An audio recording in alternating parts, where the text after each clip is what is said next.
Get comfortable. Let the day loosen its hold on you. Let your breathing slow, and let the world narrow down to just this quiet voice and the soft, dark around you. Tonight, we are going to a wedding. Not a wedding you will watch from a pew, but one you will live, from the very beginning to the very end, from the first uncertain understanding between two families to the moment the carriage pulls away and a woman leaves her old life behind for good. It is going to take us a long, unhurried while, because a wedding in this world was not an afternoon. It was a process, months long, with a shape and a logic all its own, and we are going to move through the whole of it, slowly, the way it was actually lived. Here is where we are going. The year is 1885. The place is England, a comfortable family of the middle sort, the kind of people with a good house, and a servant or two, and a position to keep up. And you are the bride. You are somewhere in your early 20s, which is about the right age for it, and after a courtship, conducted under careful supervision, an understanding has been reached. You are going to be married, and everything, from this moment, begins to move toward a single morning, some months away, when you will walk into a church, one person, and walk out another. Now, you have a picture of this already, and it is worth setting it down gently before we begin, because it is mostly wrong, or at least mostly recent.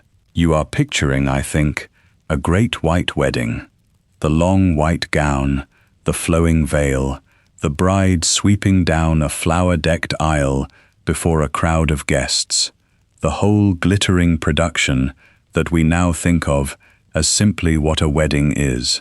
And some of that is here, in 1885, in its early form. But the thing you must understand, the thing that reframes everything we are about to see, is that this whole picture was almost brand new. The white wedding, the veil, the orange blossom, the entire romantic apparatus had been invented, more or less, within living memory, and much of it can be traced to a single wedding, the marriage of the Queen herself, Victoria, to Prince Albert, in 1840.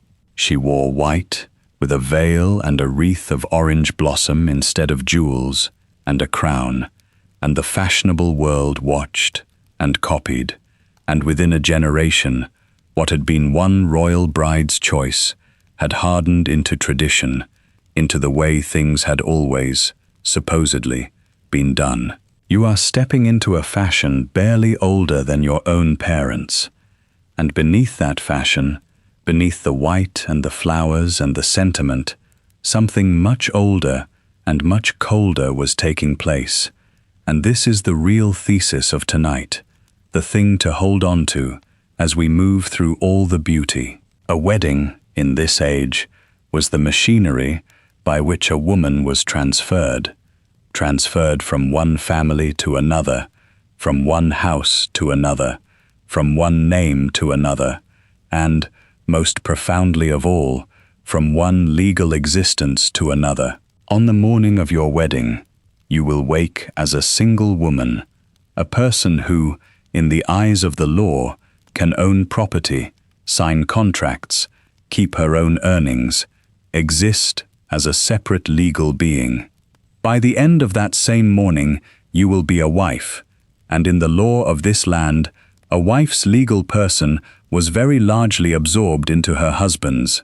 The romance was real, and the love may have been real too, but underneath the veil, a wedding was a handover, and every ritual we are about to witness, the settlement drawn up by lawyers, the giving away by the father, the change of name in the register, was in some way a marking of that handover, dressed in white and scattered with flowers. So before we begin, if you would like more nights like this, quiet journeys into vanished worlds, you might subscribe, and you might tell me in a comment where you are listening from tonight, and what hour it is where you are, because I am always struck by how many different darknesses this voice travels out into. And then let the room grow soft, and let us go back, together, to the very beginning of it all, to the moment before there was a wedding at all, when there was only a question and an answer, and the long machinery of marriage beginning, quietly, to turn. There is nothing you need to hold on to as we go. You do not have to keep track of names or dates, or follow any thread too closely. Let it all wash over you as it comes, and if your attention drifts, let it drift.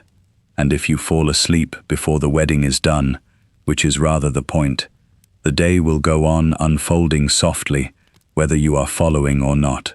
This is a place to rest, not a lesson to sit through. So let go, and let the words carry you wherever they go. It begins, as these things did, not with a proposal on bended knee in a garden, though that image too was becoming fashionable, but with something more careful and more collective. The understanding between you and the man you are to marry did not happen in private, sealed by the two of you alone. It happened under watch, through a courtship hedged about with rules, chaperones, and the constant quiet assessment of both families as to whether this was a suitable match. Suitable meant many things. It meant compatible in rank, neither party marrying too far above or below themselves. It meant sound in character and prospects, the man able to support a wife and a household in the manner her upbringing had accustomed her to. It meant, quietly but unmistakably, sound in money, because marriage was never only a joining of two hearts. It was a joining of two families' fortunes and futures, and both sides weighed it as such, however tenderly the young couple themselves might feel about each other.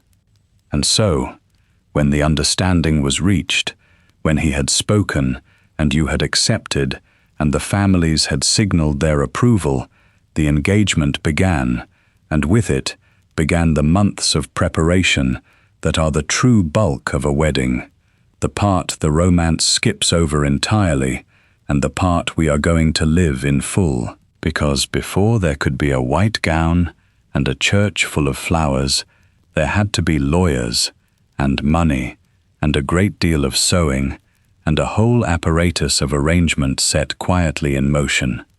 The wedding you are picturing is the last morning of a long story. Tonight, we are going to tell the whole story, from the first page. Let us begin with the least romantic part of a wedding, and also, in many ways, the most important, because it is the part that determined the actual conditions of the rest of your life. Before the dressmaker, before the flowers, before the invitations, there came the lawyers. Once the engagement was settled, and especially in a family of any property at all, the two families turned to the drawing up of the marriage settlement, and this legal document, hammered out in offices by men of business while you were being fitted for gowns, would shape your security or your dependence for as long as you lived. To understand why the settlement mattered so enormously, you have to understand what marriage did to a woman in the law of this time, and it is worth stopping on this properly, because it is the hard fact beneath everything. Under the old common law of England, the legal doctrine that governed married women, a wife's legal identity was, in the striking phrase of the time, suspended during marriage, or rather, absorbed into that of her husband. The two became, in law, one person, and that person was the husband. What did this mean in practice? It meant that any property a woman owned outright, any money she brought to the marriage, generally passed into her husband's control the moment she married. It meant that anything she earned during the marriage was legally his. It meant she could not, in the ordinary way, make a contract in her own name, or sue, or be sued, as a separate person. The woman who had been, the day before her wedding, a competent legal adult, became the day after, in a great many respects, a legal dependent of her husband, her separate economic existence very largely dissolved into his. Now, this was beginning to change, precisely in these years, and it is worth being accurate about it, because the timing matters. Reformers had fought for decades to alter this state of affairs, and a Married Women's Property Act had been passed in 1870, and then a more significant one in 1882, only 3 years before the wedding we are living tonight. That later act was a real turning point, because it allowed married women to own and control their own property as separate individuals, to keep their own earnings, to hold what was theirs in their own name, even after marriage. So a bride in 1885 stood at a genuine hinge in history, with the harshest old disabilities of the wife just recently lifted by law. But law changes faster than life, and the assumptions, the customs, the expectations of a marriage, the deep-worn grooves of who controlled the money and who deferred to whom, these did not vanish overnight because a statute had passed.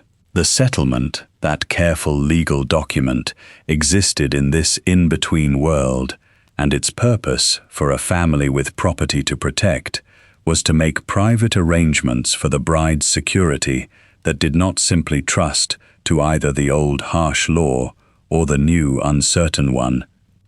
What did a settlement actually do? In essence, it set aside and protected some portion of the wealth involved, often placing it in the hands of trustees so that it could not simply be swallowed up and lost. It might protect money the bride brought to the marriage, keeping it in trust for her and for any children, so that a husband who proved reckless or unlucky or who fell into debt could not gamble away or lose the whole of it. It might guarantee the bride an income of her own, pin money, a sum settled on her for her personal use, hers to spend without asking, and it provided, crucially, for what would happen if the husband died first, the widow's portion, the jointure, the income a widow would live on, arranged in advance so that she would not be left destitute at the mercy of whoever inherited. These were cold, careful, forward-looking questions, and they were asked and answered by lawyers and by the fathers of the two families, largely without you in the room, because although it was your marriage and often your money, the negotiating of it was considered the business of the men who managed such things. Sit with the strangeness of that for a moment. Here you are, the bride, the supposed center of the whole event, the person the wedding is nominally all about, and the single most consequential document of the entire undertaking, the one that will determine whether you have any financial security of your own, whether you are protected in widowhood, whether you have a penny to call yours within the marriage, is being drafted and argued over by your father and his lawyer and your future husband and his lawyer in an office while you attend to your dress. You might be consulted. Your interests might be well served, especially by a father who loved you and wished to protect you, but the machinery of it moved largely without your hand on it, and the assumption underneath it was that these grave matters of property were not, properly, a woman's to manage. The wedding dressed you as a queen for a day and treated you, in its legal heart, as a person to be provided for, rather than one who provided for herself. And here is a further quiet truth about the money, one the white gown does its best to hide. Weddings cost, and in the main, it was the bride's family who paid. The tradition, well established by these years, was that the bride's parents bore the greater part of the expense, the ceremony, the reception, and above all, the trousseau, the whole outfitting of the bride for her new life. This descended from the older idea of the dowry, the wealth a bride's family sent with her to help establish the new household, and though the forms had softened and prettified, the underlying logic remained. A daughter's marriage was, among everything else it was, an expense her family undertook, and, in a sense, an investment they made, spending to launch her well into a good match. The love was real. The tenderness of parents for a daughter marrying was real, and it existed alongside a hard economic reality in which a daughter was a cost to be settled and a match was a transaction to be funded, and everyone understood this, even as no one, at the wedding breakfast, would ever have dreamed of saying it aloud. So this is where a wedding truly began, not with romance but with property, in the careful, cold language of settlements and trusts and jointures, in the offices where the fathers and the lawyers arranged the transfer of a woman and her fortune from one family's keeping to another's. It is not a pretty beginning, but it is the true one, and unless you see it, you cannot understand what all the beauty that follows was wrapped around. With the settlement drawn and the money arranged, the machinery could move on to its next great task, which was the making of the bride herself. And for that, we turn from the lawyer's office to the dressmaker's rooms. Let us go back for a moment, before the lawyers and the settlement, to the very first act of the whole sequence, the proposal itself and the engagement it opened, because the engagement was a defined social state with rules and rituals of its own, and it is worth understanding properly, since it framed everything that followed. The proposal, by these years, had acquired much of the sentimental shape we would recognize, the man asking the woman to marry him, the private moment of the question and the answer. But it was rarely as private or as free as the romantic picture suggests. In a family of any care, the man was expected to have secured the approval of the woman's father before he spoke to her, or at the very least, to seek it immediately after, because a daughter's marriage was not hers alone to grant. The father's consent was a real thing, especially for a woman under the age at which she could marry entirely without it, and even above that age, the seeking of a father's blessing remained the proper form, the acknowledgement that a marriage joined families and not merely individuals. So the proposal often had two parts, the asking of the woman and the asking of her father, and the second was in its way as necessary as the first. Once the question was asked and answered and approved, the couple were engaged, betrothed, and this state was taken seriously, far more seriously than we now take it. An engagement was very nearly a contract, and indeed, in law, a promise to marry had real force, so that a man who broke an engagement without good cause could, in certain circumstances, be sued by the jilted woman for breach of promise, a real legal action that came before the courts and could result in real damages. The reason such a suit existed tells you something about what an engagement meant for a woman.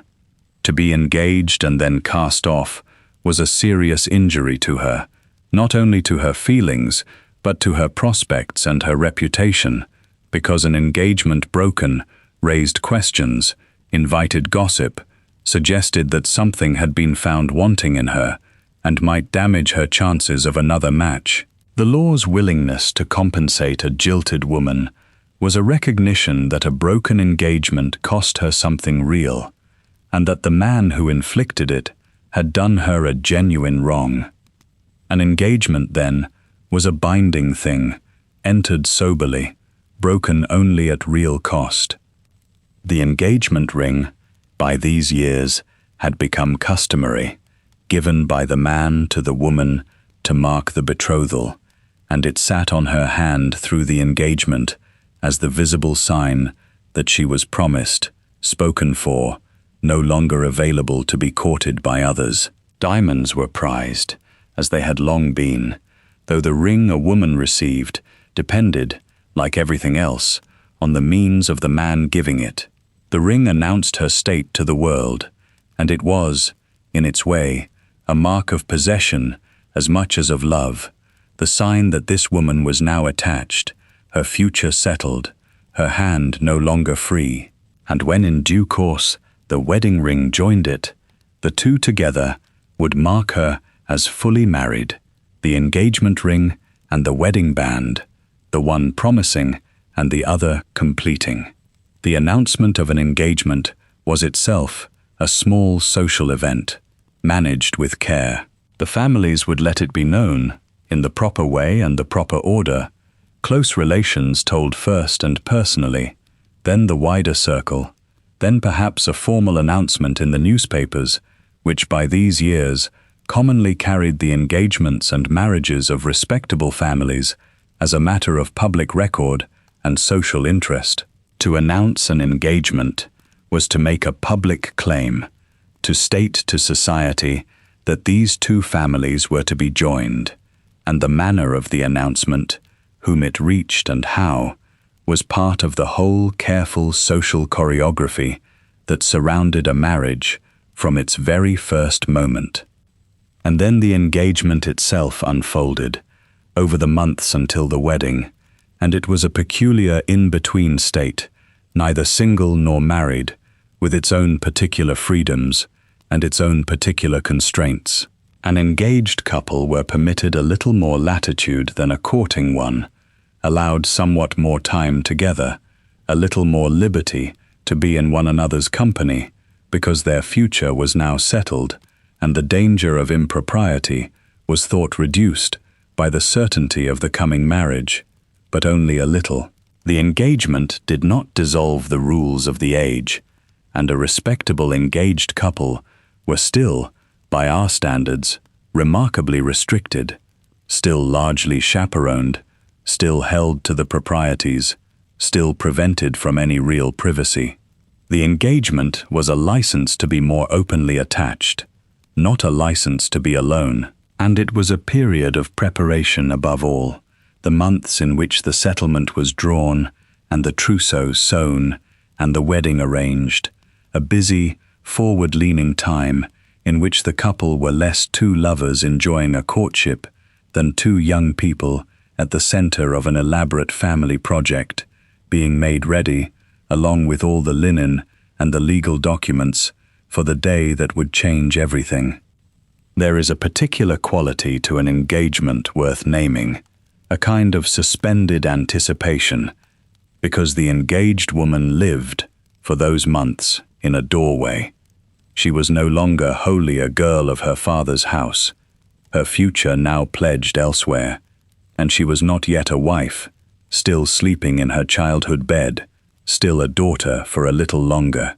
She was becoming, but not yet become, and around her the machinery turned, the sewing and the settling and the arranging, all of it pointed at the day when the becoming would be complete, when she would step through the doorway she had been standing in and out the other side, married, changed, gone from one life into another. The engagement was the standing in the doorway, and it ended, as all engagements ended, that did not break, with the arrival of the day, and the step through, and the closing of the door behind her. So the whole long process began with a question, and a ring, and an announcement, and settled into those strange suspended months of preparation, before ever the wedding morning came. And having seen now how it opened, we can return to the gathering approach of the day itself, and to the particular ways a wedding differed, depending on who was marrying, because a wedding in a great house and a wedding in a laborer's cottage, though joined by the same law and the same service, were in their texture and their scale two very different things. Now to the making of the bride, and this is where the engagement months filled up with work, most of it done by women, much of it done for you and around you and to you, as you were assembled, garment by garment, into a wife. The great task of the engagement, beyond the settlement, was the trousseau, and the trousseau was a far larger thing than we now imagine, because it was not merely a wedding dress. It was the entire wardrobe and household outfitting a woman took with her into married life. The word itself comes from the French, and it meant, in origin, a little bundle, but by these years, a proper trousseau for a woman of your class was anything but little. It was the whole stock of clothing and linen a bride would need to begin her married life fully equipped, and assembling it was one of the great occupations of an engagement, often the reason engagements lasted the months they did, because all of this had to be made, and making it took time. All the outer clothing a married woman would need, day dresses and walking dresses and dinner gowns, and the rest, because a wife stepped into a fuller social life than a girl and needed to be dressed for it.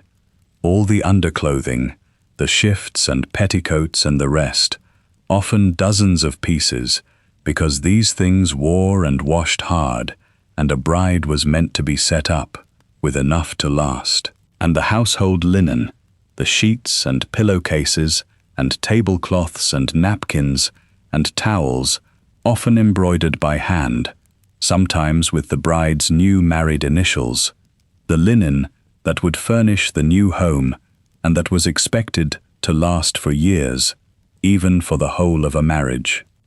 Much of this was made by hand, and much of it was made or finished by the bride herself and by her mother, sisters, aunts, and friends in the long months of the engagement.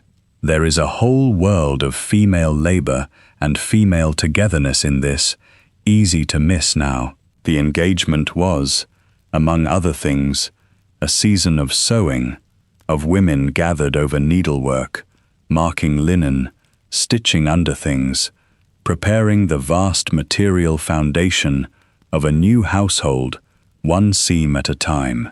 It was work, real and considerable work, and it was also a kind of communal send-off, the women of a family equipping one of their own for the passage into marriage, and there was tenderness in it, and continuity, mothers doing for daughters what had been done for them, the same hemming and marking and folding passed down through the generations, along with the linen itself.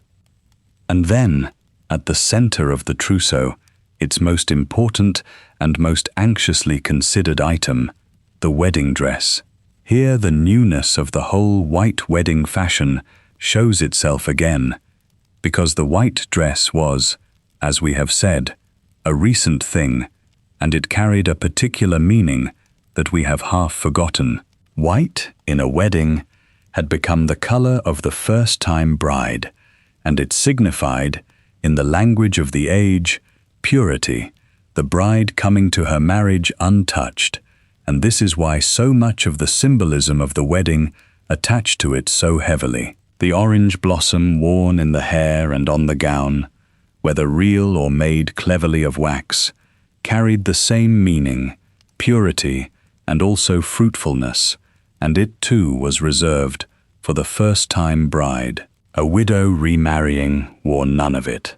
No white, no veil, no orange blossom, because these things spoke of a first marriage and a maiden coming to it, and to wear them a second time would have struck everyone as wrong, even faintly absurd. So the whiteness of your gown is not merely pretty. It is a statement, made in cloth, about who you are and what you are understood to be bringing to this marriage, and everyone at the church will read it as such. The dress itself, in these middle years of the 1880s, followed the fashionable line of the moment, and the fashionable line was elaborate. This was the age of structured, shaped gowns, of fitted bodices and tiny cinched waists, of skirts drawn back and gathered, of rich fabrics and much trimming. A wedding gown of 1885 might have a closely fitted boned bodice, a high neck, long sleeves, a skirt swept back over the particular shaped understructure that fashion then demanded, and a train. The fabric would be the best a family could manage, silk, satin, fine and lustrous, trimmed with lace, perhaps lace that was itself an heirloom, and the whole thing represented many hours of a dressmaker's skilled labor and a real portion of the family's wedding budget. And over it, the veil, sheer, often long, attached to a coronet or wreath of orange blossom. And here is a detail worth holding, because it carries the whole meaning of the day in a single gesture. The veil, in the fashion of these years, was worn down over the bride's face, and it was not lifted until after the ceremony.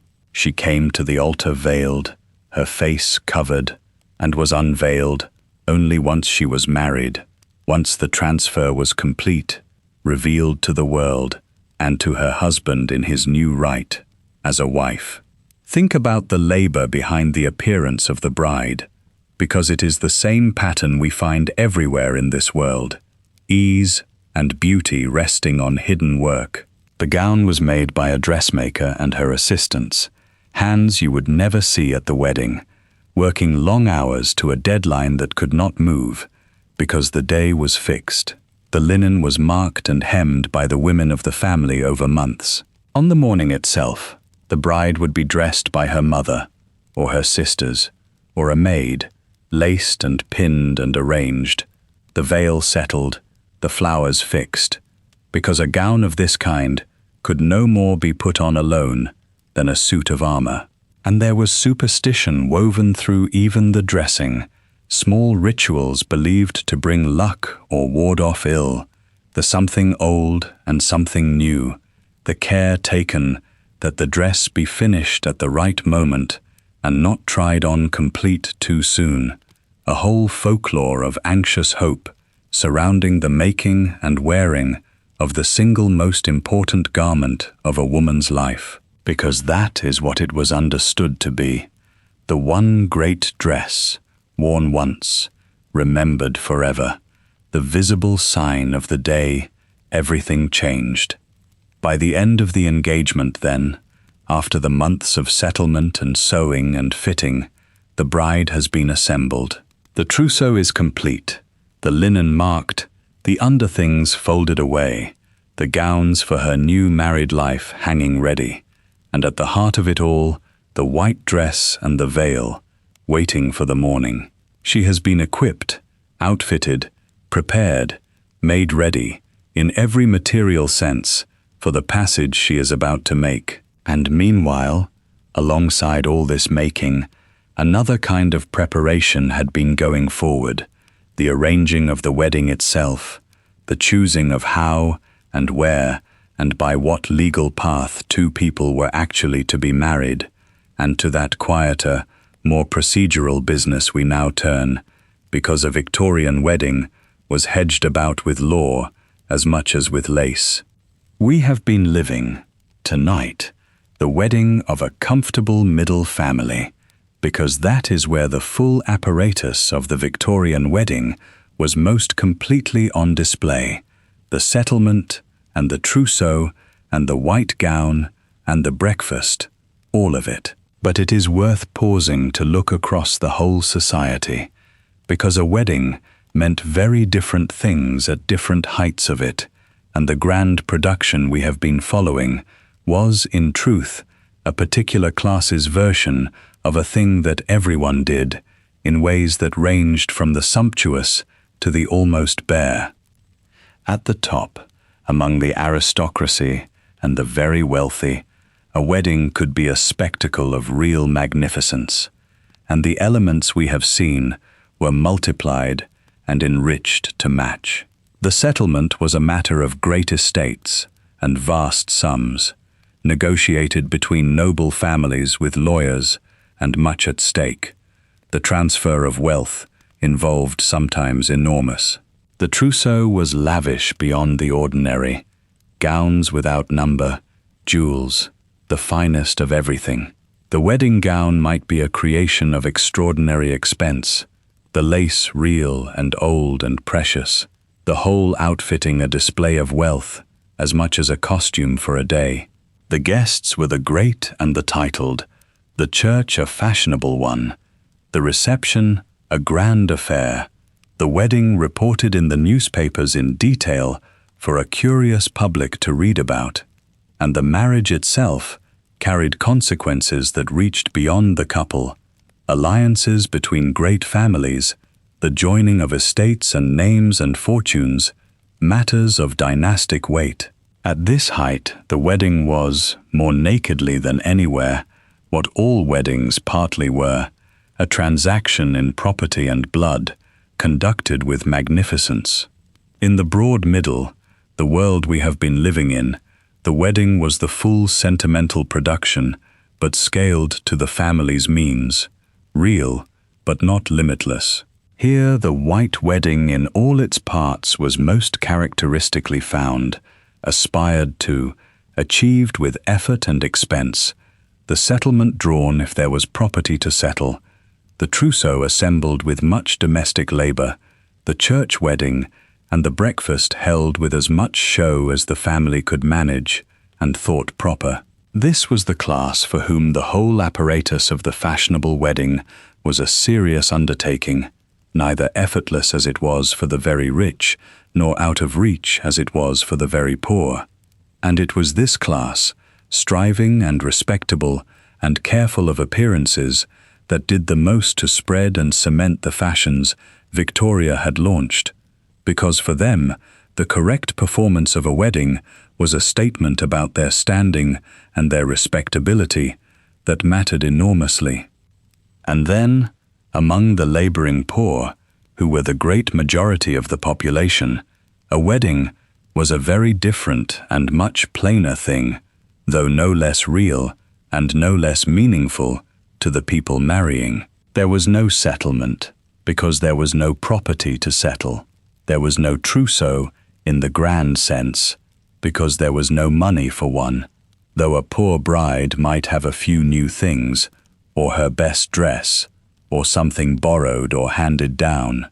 There was very often no white wedding gown at all, because a poor woman could not afford a dress she would wear only once, and so she married in her Sunday best, her good dress, whatever color it happened to be, a dress that would go on serving her for years afterward as her best clothing. The wedding was in church, following the same service, binding in exactly the same way, but around it there was little of the show, perhaps a modest gathering, a meal such as could be afforded, the good wishes of neighbors and family, and then straight back, very often, to work, because the poor could not stop for long, and a honeymoon in any real sense was a luxury far beyond most of them. It is worth holding this range in mind, because it corrects a picture the surviving images can give us. The grand white weddings are the ones that were painted and photographed and reported and remembered, and so we imagine the Victorian wedding as that glittering thing. But the typical Victorian wedding, the one most actually experienced, was a far humbler affair, a working man and woman marrying in their ordinary good clothes in a parish church and going home to a modest celebration and their ordinary hard lives, with none of the apparatus of settlement and trousseau and honeymoon that we have been following. The white wedding was real, but it was the wedding of the comfortable and the rich, and for the majority, the reality was plainer, cheaper, and quicker, though the vows were the same, and the change in the woman's life, the passage into wifehood and its duties, was in its way even more immediate, because a poor wife went at once to the hard labor of running a poor household, without servants, without ease, the romance of the day dissolving overnight into the grind of married poverty. And yet, across the whole range, from the ducal wedding reported in the papers to the laborer's marriage in his Sunday coat, certain things held constant, because they were fixed by the law and the church that governed all marriages alike. The service was the same, the vows were the same, the woman promising to obey in the cottage exactly as in the cathedral. The legal transformation was the same, the wife's identity absorbed into the husband's, whether there was a great fortune to absorb or nothing at all. The change of name was the same, the signing of the register was the same. So beneath the vast differences of scale and show, the essential machinery of a wedding was identical up and down the whole society.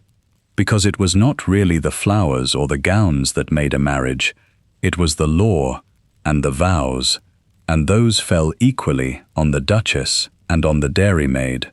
The wedding dressed itself very differently at different heights. Underneath the dress, it did the same thing to every woman it touched. Having seen the whole range, then, let us return to our own bride, in her comfortable middle world, and to the gathering approach of her particular day, and to the things that filled a wedding out and made it beautiful, the flowers and the music and the whole sensory furnishing of the occasion, before we come again to the morning itself.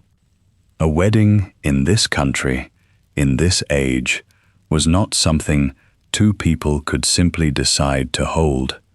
It was a legal act, closely governed, and getting married meant choosing a lawful path to the altar and following its rules exactly, because a marriage improperly contracted might be no marriage at all. So while the gowns were being sewn, the practical, procedural arranging of the wedding went quietly forward, and it is worth understanding, because it shaped when and where and how the day could happen. The most usual path to marriage, and the cheapest, was by banns. The banns were an ancient institution, a public announcement of an intended marriage, read aloud in church on 3 successive Sundays before the wedding, in the parish churches of both the bride and the groom. The words called on anyone who knew of a lawful reason why the two could not be married to declare it. The purpose was old and practical, to give the community a chance to object, to prevent secret or bigamous or otherwise unlawful marriages, by announcing the intention openly and asking, in effect, whether anyone knew a reason to stop it.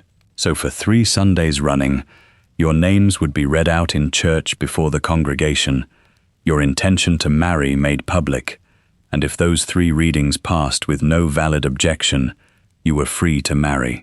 There was something quietly momentous in it, your private decision spoken aloud into the public air of the parish. 3 times, the whole community made witness to what was coming. For those who wished to avoid the banns, whether from a desire for more privacy or greater speed, or simply because it was considered rather more genteel not to have one's name called out in the ordinary way, there was the alternative of a license. A common license obtained for a fee allowed a couple to marry without the reading of banns, more quickly and more quietly. And above that, there was the special license, rarer and more expensive, granted by high church authority, which allowed a marriage at a wider range of times and places, freed from some of the ordinary restrictions. The path a family chose said something about them, their means, their taste, their sense of how the thing ought to be done, and it was one of the decisions to be settled early, because it determined the timetable, the banns in particular, requiring those 3 Sundays, and so setting a floor under how soon the wedding could be. There was also, by these years, the possibility of a wholly civil marriage, before a registrar rather than a clergyman, in a register office, without religious ceremony at all. This had been made possible by law earlier in the century, and it was a real and growing choice, particularly for those outside the established church, or those who simply preferred it. But for a conventional family of the middle sort in 1885, the church wedding remained the expected thing, the proper thing, and it is a church wedding you are having, in a parish church, with a clergyman, following the marriage service that generations had followed before you. Now, one of the strangest constraints on a Victorian wedding, to modern eyes, was the matter of the hour, and it is worth pausing on because it explains a great deal about the shape of the day. By law, for most of this period, weddings had to take place in the morning. Church marriages were required to be performed between the hours of the morning and the early afternoon, and for much of the century, that meant before noon, or not long after. This was not custom, but law, and it is the reason Victorian weddings were morning events, and the reason, as we will see, that the celebration afterward was a breakfast rather than a dinner. Only late in the 1880s were the permissible hours extended somewhat into the afternoon, and the wedding we are living, in 1885, still sits under the older rule, still bound to the morning. So your wedding will be a morning wedding, early, the ceremony followed by a meal that, whatever it actually consisted of, was called and understood as a breakfast, because that was the hour the law and custom had fixed. With the path chosen and the church settled, there came the choosing of the day itself, and here custom granted the bride one of her very few real prerogatives in the whole affair. The choosing of the wedding day was, by tradition, the bride's to make. It was one of the small handful of decisions understood to be genuinely hers, a courtesy, a recognition that on this one point her wish should govern, and brides chose with care, because a whole folklore surrounded the question of when to marry, which days and months were lucky, and which were not. There were rhymes about it, old sayings assigning fortune or misfortune to each month, and while a sensible woman might not have believed every word of it, few would have wholly ignored it either, because who would wish to begin a marriage on an unlucky day if it could be avoided? Certain months and days were favored, others quietly shunned, and the bride, weighing luck and season and the practical readiness of the trousseau and the arrangements, named the day, and around that day everything else was fixed. Then the guests and the invitations, and here the social mechanics of the age came fully into play, because who was asked, and how, and what that signified, was a matter of real consequence. Invitations were sent, in proper form, to the circle the two families wished to gather, and that circle was itself a statement about the families, their standing, their connections, their sense of themselves. The near relations of both sides, the closer friends, the people whose presence honored the occasion and whose absence would have been noticed, all had to be considered, chosen, invited in the correct manner. A wedding gathered a family's world in one room, displayed its connections, announced its alliances, and so the guest list was never a casual thing, but a careful social composition, weighed and balanced with an eye to obligation and honor, and the delicate arithmetic of who must be asked and who might be left out without offense. And gifts began to arrive, another feature by these years well established, the wedding presents sent by guests, and often, in a fashion that strikes us now as somewhat immodest, but was then quite usual, displayed together at the reception for all to see, and, inevitably, to assess. The presents were part of the material launching of the new household, useful things and ornamental things, and their display was part of the whole showing forth of the wedding, the visible evidence of the couple's connections and the goodwill that surrounded them. So by the time the day drew near, a great apparatus had been assembled and set in readiness. The settlement drawn, the trousseau complete, the legal path followed, the banns read or the license obtained, the church booked, the day chosen, the guests invited, the gifts arriving, the breakfast planned, months of work by lawyers and dressmakers and mothers and the couple themselves, all converging now on a single approaching morning. And as that morning came near, the last night before it fell, the strange, charged, sleepless eve of a wedding, when everything was ready and nothing had yet happened, and a young woman lay in her childhood bed for the last time as the girl she had always been.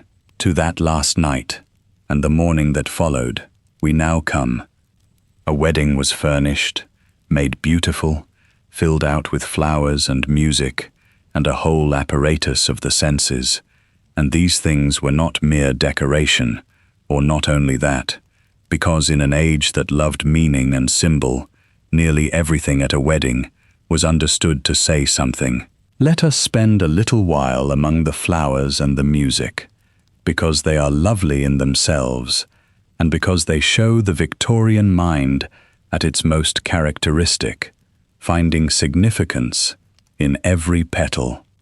The Victorians were passionate about flowers, and they had developed an elaborate language of them, in which particular blooms carried particular meanings, so that a bouquet could be, to those who could read it, a message spelled out in flowers. And a wedding was drenched in this floral language.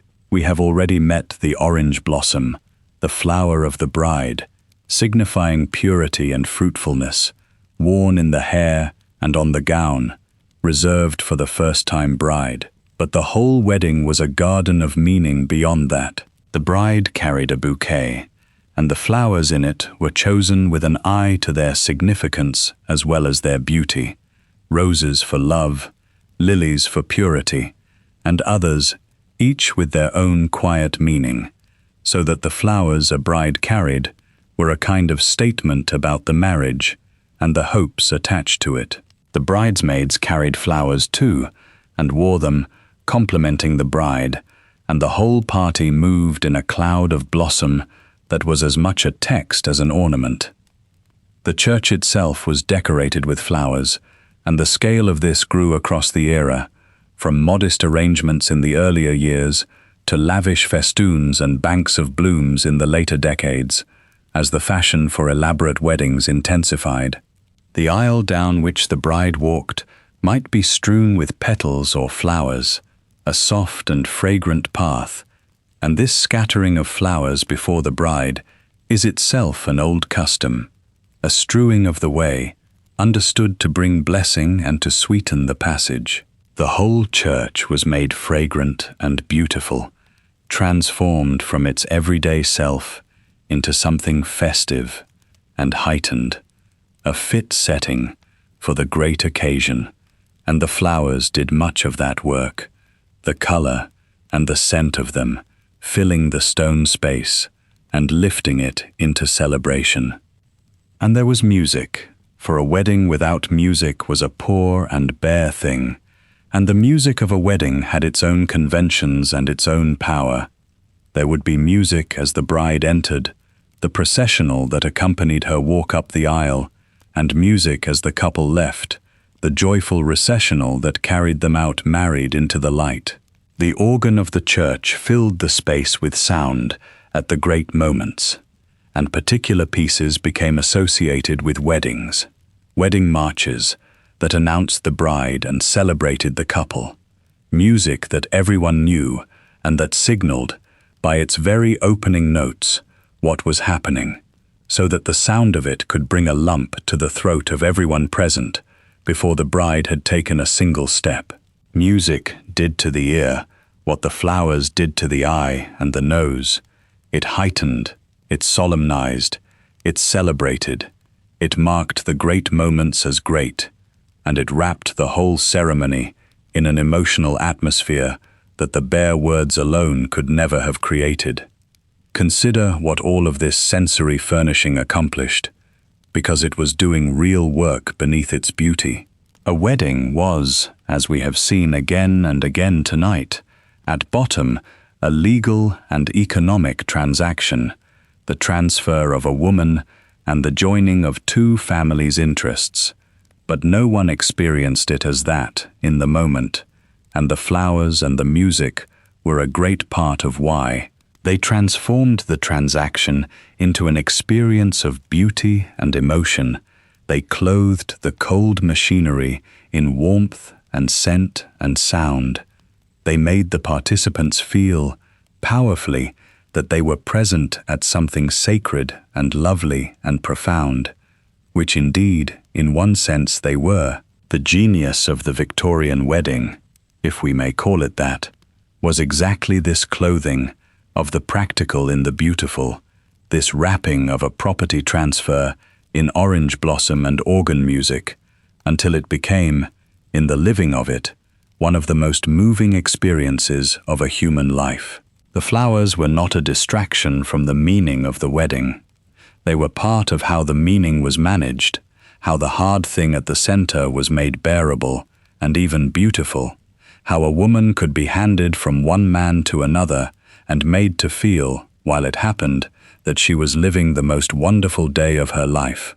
And perhaps she was. Both things were true. The beauty was real, and the transaction was real, and the beauty was, among other things, what made the transaction feel like something other than what it was. There were the attendants, too, part of the human furnishing of the occasion, the bridesmaids in their pale dresses, chosen to attend the bride and to set her off, dressed finely, but never so finely as to rival her, for the bride must be the center and the brightest figure of her own wedding. The bridesmaids had their duties and their customs, and there was old folklore attached to them as well, that a bridesmaid caught something of the luck of the wedding, that her turn might come next, the whole apparatus of hope and omen that surrounded the unmarried women at a wedding, watching the bride and wondering when they too would stand where she stood. And there were the pages sometimes, and the flower girls, the children of the party, scattering petals, carrying trains, adding their particular sweetness to the scene. The wedding gathered around the bride, a whole supporting company, each with a part to play in the beautiful composition of the day, each contributing to the picture that everyone present would carry away in memory. So the wedding was furnished and made lovely, the church decked with flowers, the air full of music, the bride surrounded by her attendants, the whole occasion raised by every art the age possessed into something beautiful and moving and grand. And into this beautiful setting, on the morning of the day, the bride would come, prepared through all these months, to walk through the flowers and the music, toward the man and the moment that waited for her at the front of the church. We have furnished the setting now.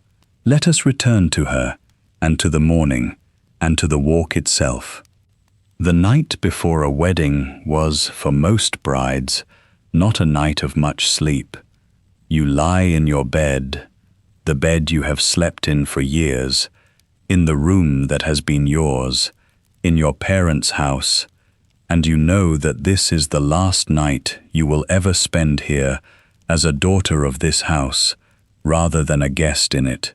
Tomorrow you will leave, and though you may visit often, you will never again belong here in quite the way you have belonged all your life. That knowledge sits on the chest in a way that is hard to describe, a mixture of excitement and dread, and a grief that has no obvious object, because nothing is being lost that you did not choose to leave, and yet something is being lost all the same. The whole of your girlhood is ending in the morning, and you feel the weight of it in the dark. And the house around you feels it too, and does not sleep easily either. Somewhere below, the preparations for the morning are laid ready, the breakfast things, the flowers, everything set for an early start, because a morning wedding meant an early rising for everyone. The gown hangs ready, a pale shape in the dark of the room, the veil with it, the orange blossom, the shoes, everything waiting. In the morning it will all be put upon you, but tonight it simply waits, and you lie near it in the dark, and the hours pass slowly, and at last, perhaps, you sleep a little, and then the grey light comes, and it is the day. The morning of a wedding was a controlled commotion, and its center was the dressing of the bride. You rise early, and you are given something light to eat, if you can eat at all, because nerves close many a bride's throat on her wedding morning, and the ceremony must be got through before the breakfast that follows. And then the long, careful, assisted business of dressing begins, and it is not a thing you do alone. Your mother is there, very likely, and your sisters if you have them, and perhaps a maid, and among them they dress you, layer by layer, into your wedding self. The underthings first, the shift and the stays laced to the fashionable shape, the petticoats, then the gown itself, lifted over you and settled and fastened, the many small fastenings of a boned bodice, done up one by one, the skirt arranged, the train laid right. The whole thing takes time and cannot be hurried, and there is a particular quality to the room while it happens, a hush under the busyness, because everyone present knows what they are doing. They are preparing you to be given away. Then the hair, dressed with care, and into it the wreath of orange blossom, wax or real, fixed just so. And then the veil, settled over the coronet and drawn down.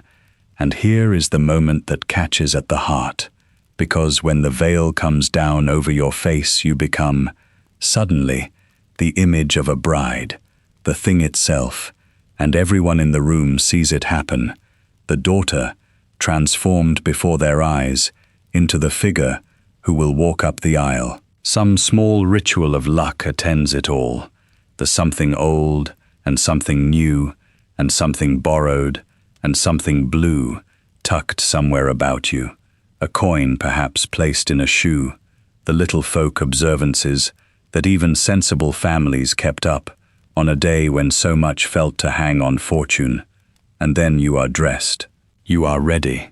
You stand in the room in which you have been assembled, a bride complete, and there is a pause, and someone perhaps weeps a little, and then it is time to go. Consider your father now, because his part in this morning was particular and freighted with meaning.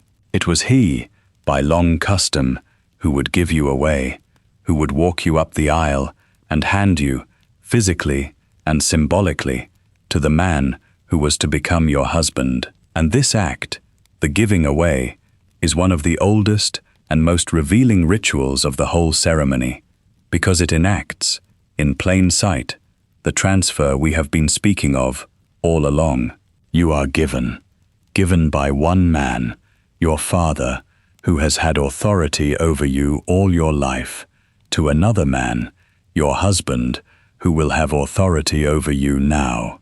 The ritual is gentle and loving, and a father's emotion in performing it was and is entirely real. But look at what it actually says. It says that a woman passes from the keeping of one man to the keeping of another, that she is handed on, that she does not simply walk to her marriage as a free agent, but is delivered to it by the man who held her before. The white gown and the flowers make it tender. The structure underneath it is a handover, and the giving away is that handover made visible. You leave the house. The carriage waits, and in the fashion of a wedding, it might be a fine one, well turned out, the horses groomed, because the bride's journey to the church was itself part of the show, a small procession through the ordinary world, announcing that here went a bride.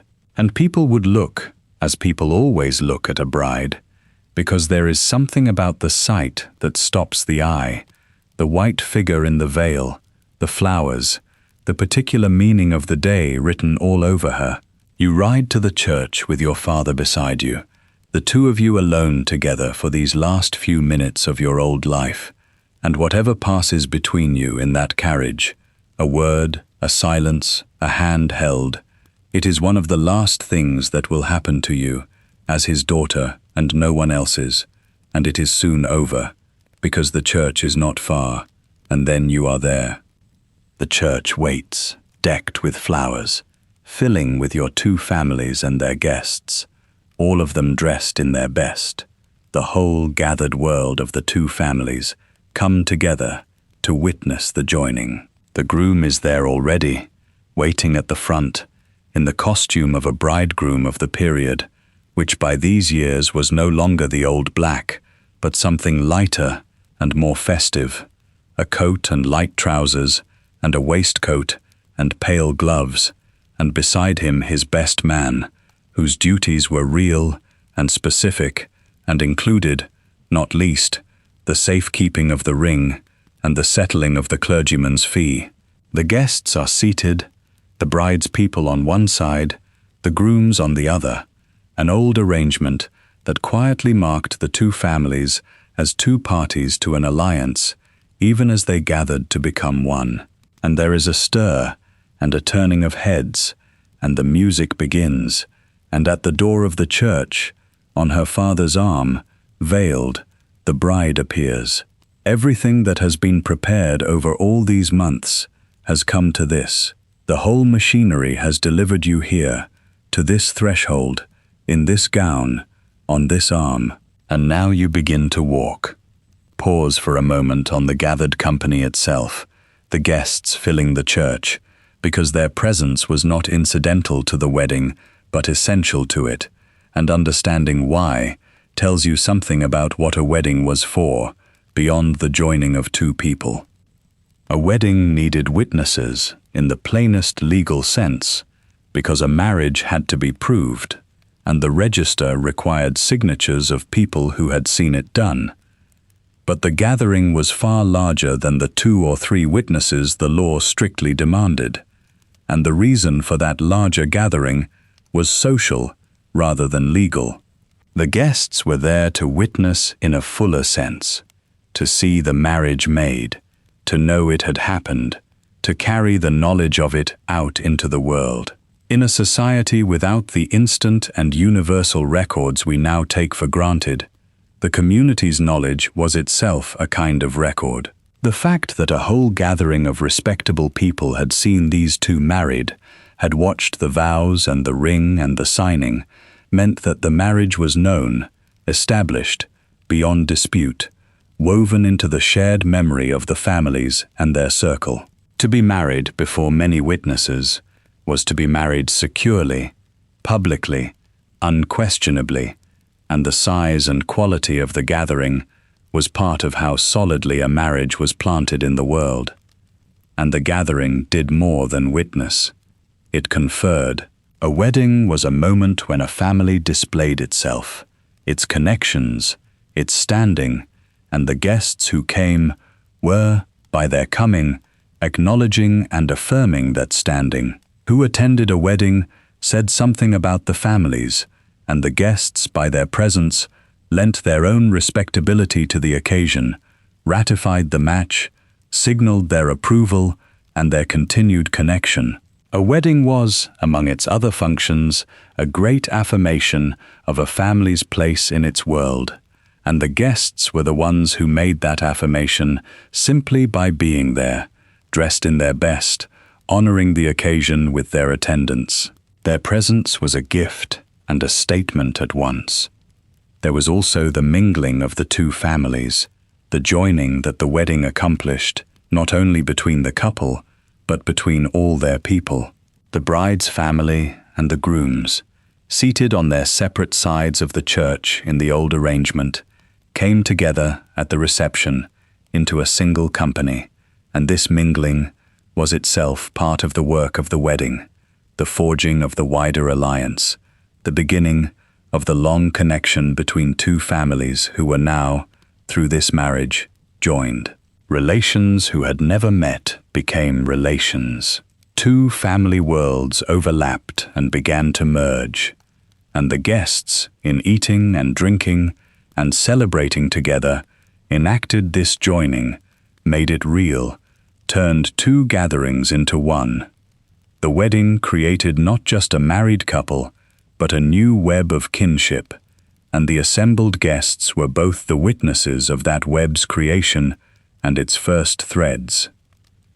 For the unmarried among the guests, a wedding carried its own particular charge, especially for the young women, because a wedding was a display of the very thing they were themselves being prepared for, and could not help but measure themselves against.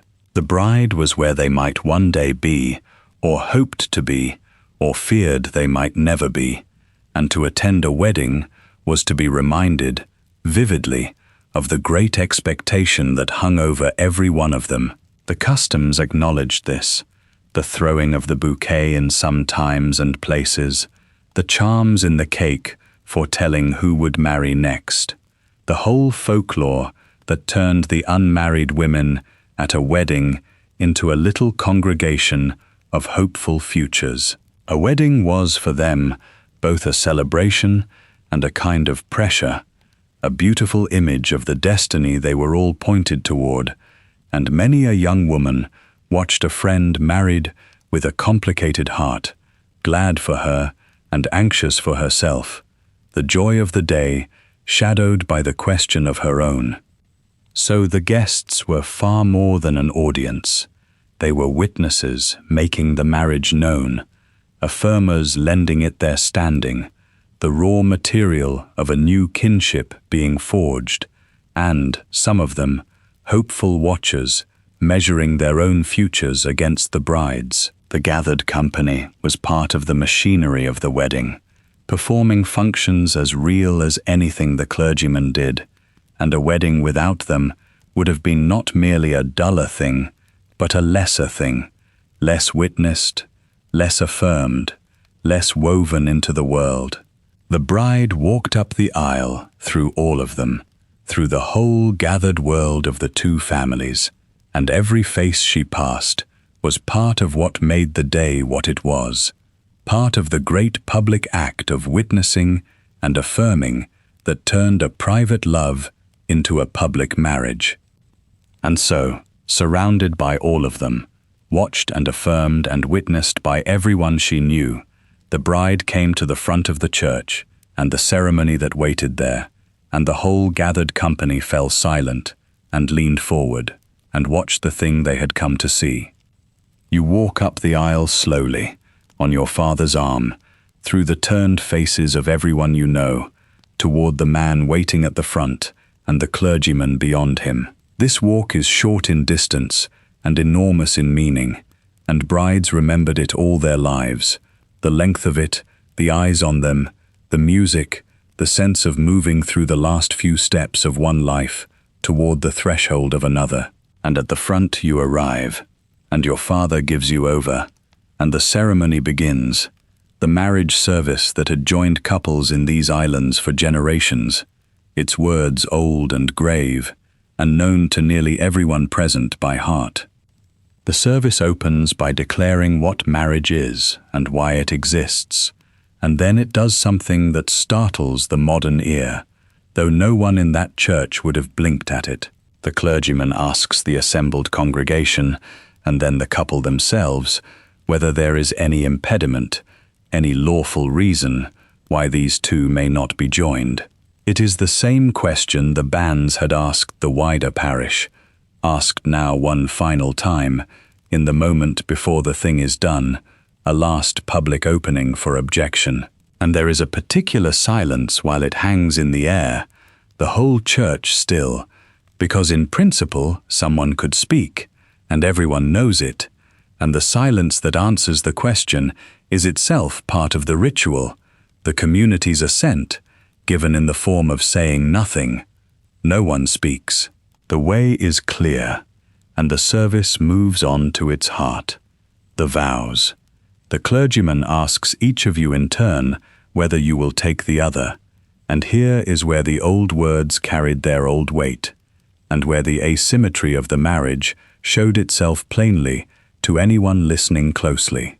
For the promises the man and the woman made were not, in the traditional service, quite the same. The man promised to love, to comfort, to honor, to keep, and the woman promised those things too, but in the older form of the service, she also promised something more, something the man did not promise in return. She promised to obey, to love and to honor, and to obey. That word sat in the woman's vows and not in the man's, and it was not an accident or a mere formula. It was the spoken expression of the whole structure we have been tracing all night, the wife's subordination to the husband, spoken aloud by the bride herself, in her own voice, as a promise, before God and her family and the law. She vowed her own obedience. The marriage that was being made was not a joining of equals, and the service did not pretend otherwise. It named the hierarchy openly and asked the woman to consent to it in words, and she did, because that was what it was to be married. Then the ring. The groom takes the ring, provided and kept safe by the best man, and places it on your finger, and the giving and receiving of the ring is itself part of the binding, the visible token of the vows, the circle of metal that will mark you, from this moment, as a married woman for all the world to see. There was, by the fashion of the time, a slit made in the bride's glove so that the ring could be placed on the finger without removing the whole glove. A small practical detail that tells you how choreographed and considered every motion of this ceremony was. The ring goes on, the words are spoken over it, and with the vows made and the ring given, the clergyman pronounces you man and wife, joins your hands, and declares that what has been joined is not to be put asunder, and it is done. In the space of a few minutes and a few ancient sentences, the thing that all these months have pointed toward has happened. You are married, and now the veil is lifted. Remember that it had been worn down over your face, all through your walk and all through the vows. Now, the marriage made, it is raised, and you are revealed, unveiled, shown forth as a wife. The symbolism is not subtle, and was not meant to be. The maiden came veiled and hidden to the altar, and leaves it unveiled and joined, revealed in her new estate, and the lifting of the veil is the visible sign that the passage is complete. You came in one thing, and you leave another, and the veil going up is the moment the change is shown to the world. But the ceremony is not quite finished, because a marriage in this age was a legal act as well as a religious one, and the law required its record. And so the party moves to the vestry, the small room off the body of the church, for the signing of the register, and this quiet clerical moment is, in its unglamorous way, one of the most significant of the whole day, because it is the marriage made legally real and recorded, entered into the official record of the nation. You sign, the groom signs, the witnesses sign, and there are witnesses precisely because a marriage needed proving, and the register was its proof. And here, in the act of signing, comes a small moment that holds the entire meaning of the day, compressed into a stroke of the pen. When you sign that register, you sign, for the last time in your life, your maiden name, your father's name, the name you were born with, the name you have written all your life. You sign it, and from that moment you bear your husband's name instead, and you will never sign the old one again. The pen lifts from the paper, and a whole identity has been set down and closed. The woman who walked into the church over an hour ago has, by the time she walks out, a different name, a different legal status, a different place in the world, and the register in the vestry is where that transformation was made official, in ink, in a book, witnessed and dated and kept. Step back and see what has just happened, because the beauty of the ceremony can make it easy to miss the machinery inside it. In the course of a single service, a woman has been given away by her father, has vowed her obedience to her husband, has been marked with his ring, has been unveiled into her new estate, and has signed away her own name for his. Every one of these was tender and meant and surrounded by love and flowers and music and the goodwill of everyone present. And every one of them was also a marker of the transfer, the passing of a woman from one man's keeping and one family's name into another's, the surrender of a separate identity into the married unit that the law and the church and the age all understood to be headed by the husband. The wedding is the most romantic occasion of a woman's life, and, at the very same time, the most complete expression of her subordination, and both of these are true at once, in the same church, in the same few minutes, and the whole art of understanding a Victorian wedding is holding both of them in view together and refusing to let the flowers hide the law. But the church itself will not dwell on any of this, because now the solemn part is over, and joy is permitted, and the newly married couple turn from the vestry to walk back down the aisle together, married, into the light of the door and the waiting congratulations of everyone they know. And as they step out into the morning, the first great celebration of a wedding falls upon them, in a shower thrown by laughing hands. To that, and to the wedding breakfast that follows, we now go. You step out of the church door as a married couple, into the morning light, and at once the air is full of what is being thrown at you. And this old custom deserves a moment, because like so much of the wedding, it is prettier on the surface than it is underneath. The guests scatter over you as you emerge, handfuls of rice or grain or birdseed, a soft rain of it falling on your hair and your shoulders and the path before you. It is joyful, and it is meant to be, laughter and a small chaos of flung seed, the first unbuttoned happiness of the day after the solemnity of the service. But the custom is very old, older than the wedding fashions around it, and its meaning is fertility. The thrown grain was a wish for fruitfulness, for children, for a marriage that would be productive in the most literal sense, and it descended from customs reaching back into antiquity, when nuts or grain were flung at a departing couple for exactly this reason.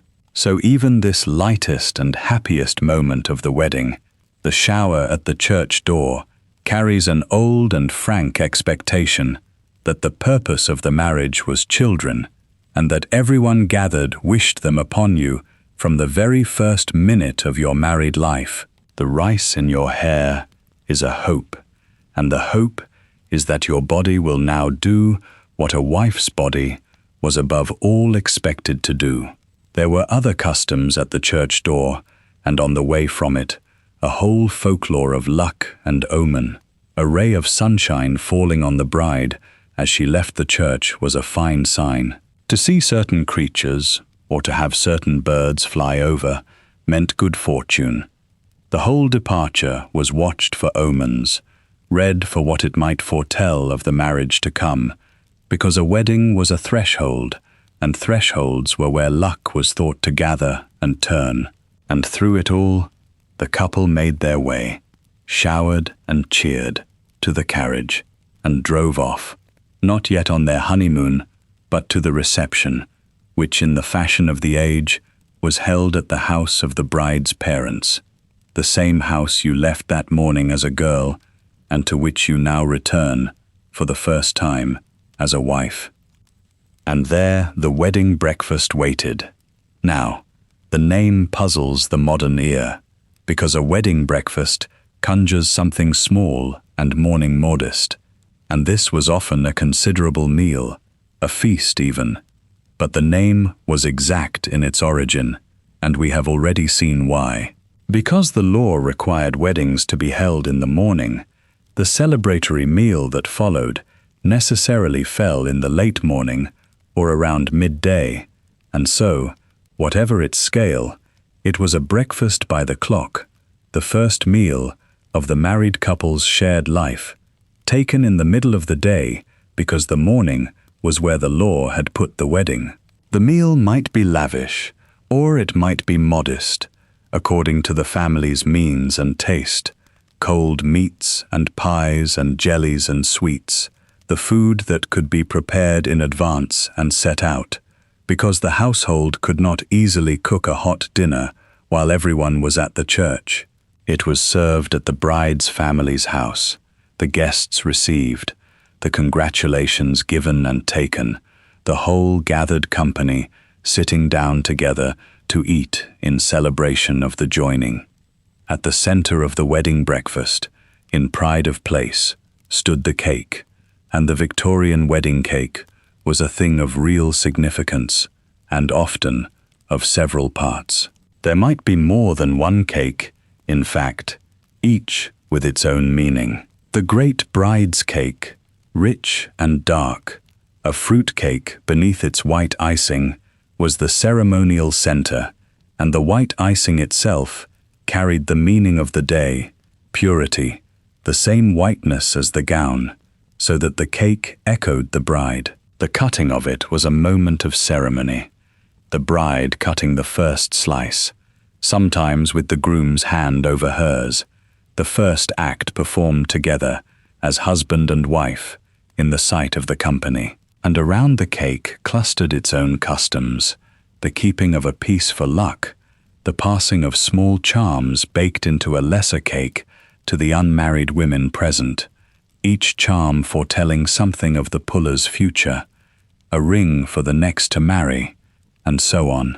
The whole table turned for a moment into a little oracle of fortunes to come.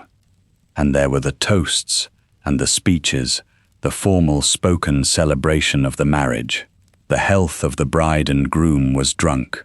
The bride's father might speak, and the groom and the best man, in the pattern that weddings still loosely follow, the words of welcome and hope and affection spoken over the newly joined couple. The gifts were on display, laid out for the guests to admire and, inevitably, to appraise the visible bounty of the couple's connections. And the whole gathering, the two families now formally allied through you, ate and drank and celebrated together, the alliance sealed, not only in the church, but here at the table, in the sharing of food, in the mingling of the two sides who were now, through this marriage, joined.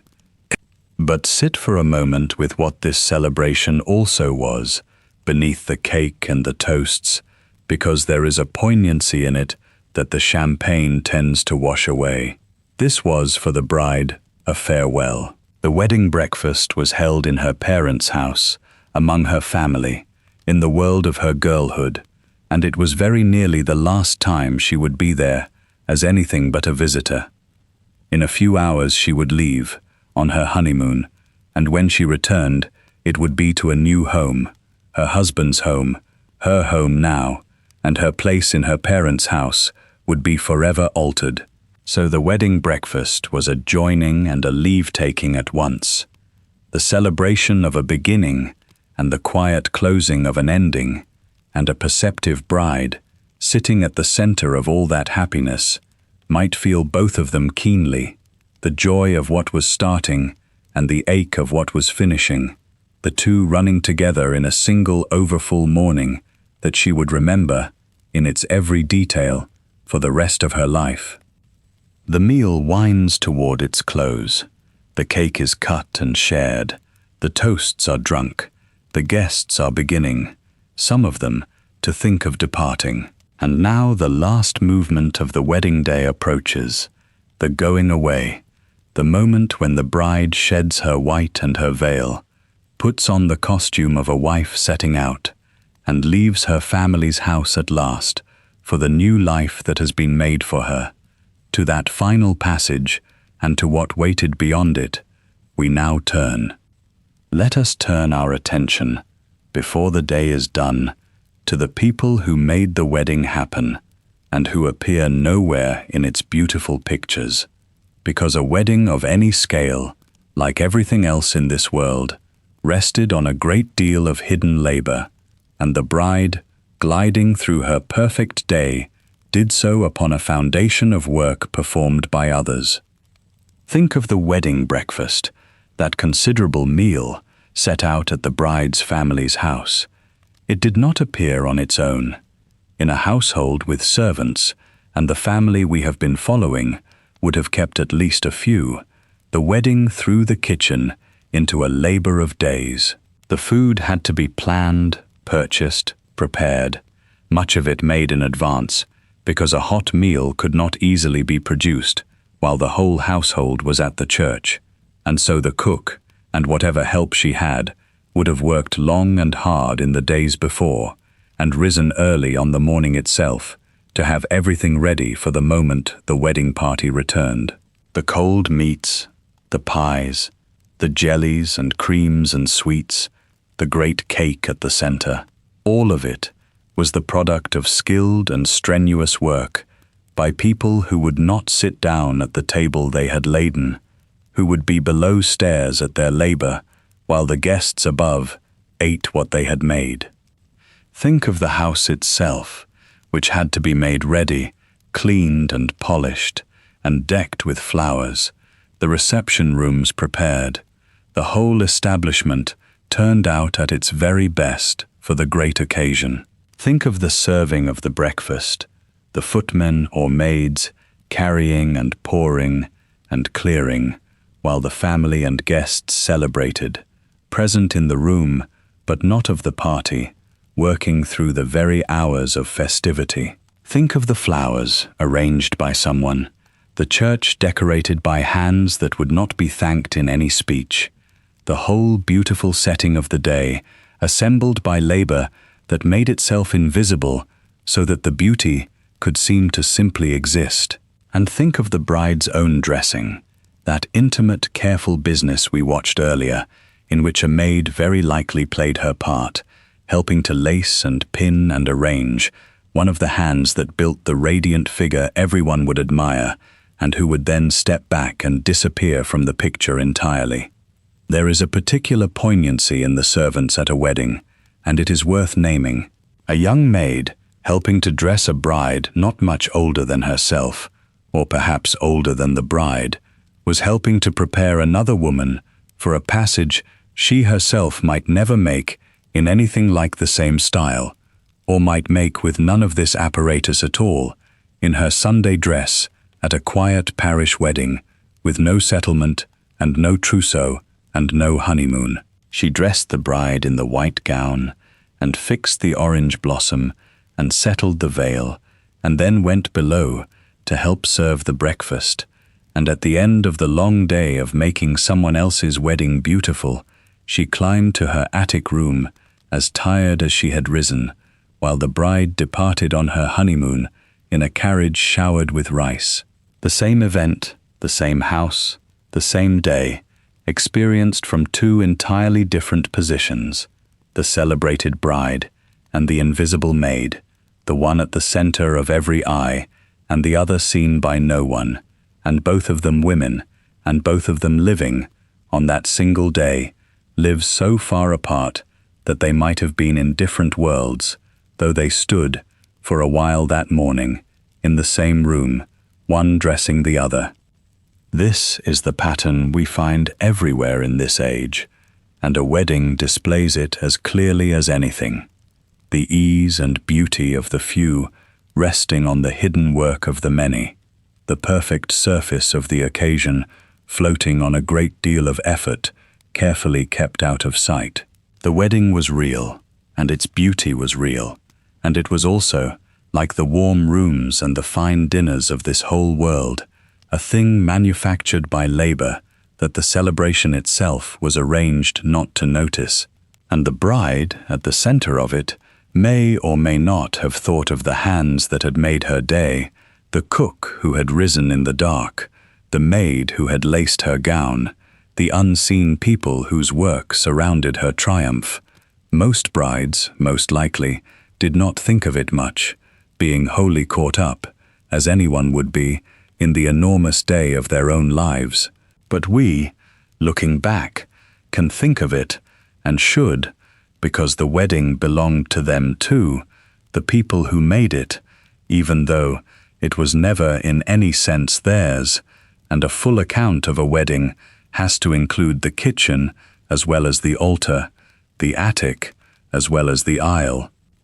And when the wedding was over, when the couple had gone away and the guests had departed, it was these same hands that remained to clear it all. The wreckage of the breakfast, the emptied rooms, the faded flowers, the whole great disorder that a celebration leaves behind. The bride was on her honeymoon. The servants were washing the dishes. The day that had been For the bride, the summit of her life was, for them, one more long day of labor, harder than most, and then another day after it to set the house to rights. And so the wedding ended as it had been made, in the hidden work of people whose names appear in no account of it, who dressed the bride and fed the guests and cleaned the house and vanished from the story entirely, leaving behind only the beautiful surface they had labored to create. Let us return now to that beautiful surface and to the bride at the center of it for the last movements of her wedding day, remembering, as we watch her go, the unseen hands that made her going possible and the whole quiet world of labor that stood behind the flowers. The time comes to go away, and this too had its ceremony, its costume, its meaning. The bride withdrew from the celebration to change out of her wedding gown, that white and veiled creation worn now for the last time, its single day of use accomplished, and into her going-away dress, the traveling costume in which she would leave her family's house and set out on her wedding journey. And the going-away dress had its own conventions of color and cut. Where the wedding gown was white, the going-away costume was often something quite different. A practical traveling dress in a sensible color, and gray in particular was associated with it, the traditional color, in the folklore of the wedding, for the journey away. The bride emerged transformed once more, no longer the white apparition of the ceremony, but a young married woman dressed for travel, and the change of dress was itself a kind of announcement, the wedding proper over, the married life beginning, the journey about to start. And then the departure, and it was made an occasion, a last flurry of celebration and custom. The couple came out to the waiting carriage amid a final shower of rice or seed, more good wishes flung after them, and here another old custom might appear, the tying of things to the carriage, or the throwing of an old shoe after the departing couple, a practice of great antiquity whose meaning had grown obscure, but which was understood, vaguely, to bring luck, to speed them on their way with a blessing. The whole company gathered to see them off, waving, calling their good wishes, and the carriage pulled away, and the bride, looking back, saw her family's house receding, and her family with it, waving on the step, and felt, in that moment, more than any other perhaps, the full strangeness of what had happened to her that day, that she was leaving, that she was married, that the life she had lived was behind her now, and an unknown one lay ahead, in the company of the man beside her, who was her husband. They went, then, on their honeymoon, and the honeymoon by these years was a well-established custom for those who could afford it. A wedding journey, a period of travel and privacy away from both families in which the newly married couple would, for the first time, be truly alone together. This was itself something new in their experience, worth remembering, because everything in their courtship had been supervised. They had never, in all the months of their engagement, been permitted to be genuinely alone together for long, always a chaperone, always the watchful propriety of the age, and now, suddenly, they were married and alone, and would remain so, traveling together, for days or weeks. The honeymoon was the abrupt end of a lifetime of supervision and the beginning of an intimacy that the whole preceding structure had worked to prevent until this exact moment. And one can imagine that for many couples it was a strange and abrupt transition from a courtship in which they had barely been allowed to hold a private conversation to a marriage in which they were expected, at once, to share a life. Where did they go? It depended on their means. The wealthy might travel abroad, to the continent, a grand wedding journey through France or Italy, weeks of it. Those of more moderate means went more modestly, to the seaside, to a resort, to some pleasant place within reach, for a shorter time. But the principle was the same across the classes who kept the custom at all, a period away, alone together, marking the transition into married life with a journey set apart from ordinary existence. In an earlier generation, it had sometimes been the custom for the bride to take a companion along, a sister or a friend. So unaccustomed was a young woman to being alone with a man, but by these later years, the honeymoon had become what we would recognize, the couple alone, the wedding journey a private one. And here, gently, because this is a calm and quiet telling, and we keep to the garments and the customs, and not to the bodies, we can simply acknowledge what everyone at the time understood the wedding night and the honeymoon to mean, without dwelling on it. The marriage was expected to be consummated, the union made complete, and a great deal of unspoken anxiety and expectation attended this, particularly for the bride, who in the reticent culture of the age might come to her marriage knowing remarkably little of what it would involve, her mother perhaps offering some brief and awkward word, or perhaps nothing at all. It was one of the quiet cruelties of the era's silence around such matters that a young woman could be launched into marriage profoundly unprepared for its most intimate realities, and we may feel, across the distance of the years, a real sympathy for the bride setting out on her wedding journey, carrying not only excitement, but very possibly fear and ignorance, and the weight of expectations she had never been permitted to understand. We will leave it there, with sympathy and without intrusion, and simply note that the honeymoon carried this dimension too, hidden beneath the pleasant surface of travel and scenery, and that it was, for many a bride, a passage of some difficulty as well as of joy. The honeymoon over, the couple returned, and now the bride came back to something entirely new, her married home.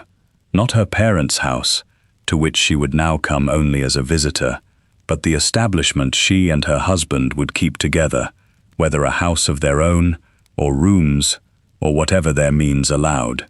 And here her real married life would begin, the running of a household of her own, the position of a wife, all the duties and the authority, and the confinement of that role. She would take up the management of her home, the direction of whatever servants they kept, the whole domestic sphere that was now hers to rule and hers to be bounded by. The girl who had been a daughter in her father's house was now the mistress of her own, and that was a real elevation, a real gaining of standing and responsibility, and a domain to command. And it was also the closing of the cage, the passage completed, the woman now settled into the married estate that the whole long machinery of the wedding had existed to deliver her into. So the wedding, which we have followed from the first understanding through the settlement and the trousseau and the ceremony and the breakfast and the going away, comes to rest at last where it was always headed, in the married home, with the bride become a wife in full, her old life closed behind her, her new one begun. The white gown is folded away, the veil is put by, the name is changed, the journey is made. And a woman who woke, some months ago, as a daughter with a certain freedom and a separate self, lies down now as a wife, in her husband's house, under his name, her passage into marriage complete. It remains only to look back at the whole of it, and to weigh, as honestly as we can, what such a day and such a passage truly were, before we let the candles gutter and the house grow quiet, and you drift, at last, toward sleep. We have followed a wedding from its very first stirring to its very end, from the understanding reached under careful family watch, through the lawyers and the settlement, through the months of sewing and the assembling of the trousseau, through the reading of the banns and the choosing of the day, through the sleepless eve and the dressing of the bride, and the giving away, and the vows, and the ring, and the signing of the name, through the shower at the church door, and the wedding breakfast, and the going away, and the honeymoon, all the way to the married home, where a new wife took up her new life. It is a long road, months long, and we have walked the whole of it, and now, at the end, let us hold the whole thing in view, and try to see it truly, without letting the flowers hide the law, or the law crush the flowers. The joy was real. Begin there, because a clear eye about what a wedding did to a woman must not curdle into a denial of what a wedding also was, which was, for very many who lived it, the happiest and most beautiful day of their lives. And it is worth saying plainly that the two things we are about to hold together are not being weighed to cancel each other, as though we might subtract the one from the other and arrive at some net verdict on whether a Victorian wedding was a good thing or a bad one. That is not how human institutions work, and it is not how this one worked. Both things were wholly true, at full strength, at the same time, and the truth of the one took nothing away from the truth of the other. The love between two people could be entirely genuine. The hope with which a bride set out could be real hope, well-founded, leading to a marriage of real companionship and real affection that deepened across the years into something strong and true. The pleasure of the day, the beauty of it, the gathering of everyone loved, the flowers and the music and the cake and the goodwill, all of that was real and was felt and was worth feeling. Many Victorian marriages were happy. Many brides walked into them gladly and were glad of them ever after. To see only the machinery would be to miss the human warmth that ran through the whole thing and gave it its meaning for the people who lived it. And that warmth was not an illusion. It was the best of what a wedding was. And the transfer was real too, and naming the joy does not soften it. Beneath every beautiful ritual of the day ran the same hard current, the passing of a woman from her father's keeping to her husband's, from her own name to his, from a separate legal self into the married unit the law held to be headed by the man. The giving away enacted it. The vow to obey spoke it aloud. The ring marked it. The changed name recorded it. The whole exquisite apparatus of the white wedding was wrapped around a core that was, in plain terms, the subordination of a woman, dressed so beautifully and felt so joyfully that the subordination could pass, in the living of it, for the fulfillment of her deepest wishes. And for a woman whose marriage went wrong, whose husband proved unkind or reckless or worse, the beauty of her wedding day was no protection at all, because what the wedding had actually done, beneath the flowers, was to place her very largely in his power, and if that power was abused, she had, in this age, alarmingly little recourse. The law was beginning to shift, the property acts of these very years starting to give married women back some separate economic self, and that mattered, and it was the hard-won work of reformers who had labored for decades. But the deep structure of marriage as subordination did not vanish because a statute passed, and the bride of 1885, for all the new protections gathering slowly around her, still married into a world that expected her to obey and vowed that she would. Hold both of those together, because a wedding was both, always, at once. It was the most joyful day of a woman's life and the day of her deepest submission, and these were not two different weddings but the same one, the joy and the submission braided so tightly together that they could not be pulled apart.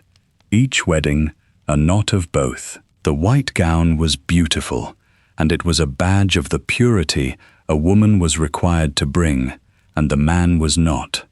The giving away was tender, and it was a handover. The vows were sacred, and they were unequal. The whole day was a triumph and a surrender in the same breath, and the women who lived it felt, very often, both at once, the happiness and, underneath it, some flicker of the gravity of what they were doing, the sense of a door closing behind them, even as a lovelier one opened ahead. And most of them walked through anyway, gladly, because marriage was the life they had been raised for and hoped for and could see no real alternative to, and because the man waiting at the front of the church was, often, genuinely loved. This is not a criticism of any bride who ever walked up an aisle in white. It is an observation about the structure she walked into, a structure she did not build and could not change, that offered her, dressed as the fulfillment of every romantic hope, a life of real tenderness and real confinement, inextricably mixed. To understand a Victorian wedding is to refuse the two easy stories, the pure romance and the pure oppression, and to hold instead the harder truth that it was both, that a woman could be, on a single morning, the most celebrated person in the room and the least free, the center of everyone's love and the object of a transfer, radiant and handed over, and that she felt, very likely, all of it, in the same overfull and unforgettable day. The gown is folded now, in its paper, put away. The veil is laid by. The flowers have long since faded, the music fallen silent, the guests gone home, the name changed for good in the register that sits in its vestry gathering the years. Somewhere, a woman who was a girl this morning lies in a new house, under a new name, married, changed, her old life closed, and her new one begun. And whatever that new life will hold, joy or sorrow, or the long ordinary mixture of both that most lives are, it has started now, and there is no going back through the door. Let the day be over. Let the house grow quiet. Let the last light go out on the wedding we have lived tonight, from its first stirring to its close, and let the whole vanished world of it settle into the dark and rest.